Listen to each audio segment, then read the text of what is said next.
So how's working with the general public this year? Changed any? The same? More demanding? Same? Or what you got? I feel like it feels like it's more demanding because we're down a couple techs than we were last year. But we just hired 2 more. Still need more? we always could use more. Well, that's always right. Yeah.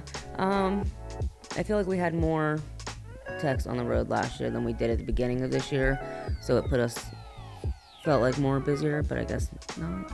I don't think so. I think we're always going to be busy, and then we're growing. So you got double that. You got the spring rush, and then we're also growing. Yeah. So I think this year you're always going to be wanting. If you got 17 techs on the road, you want more to 18. Exactly. So that's normal. Yeah. But how about working with our clients? How's that going? Good.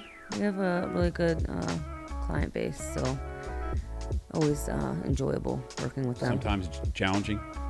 You always run into a couple challenges, but it's part of it.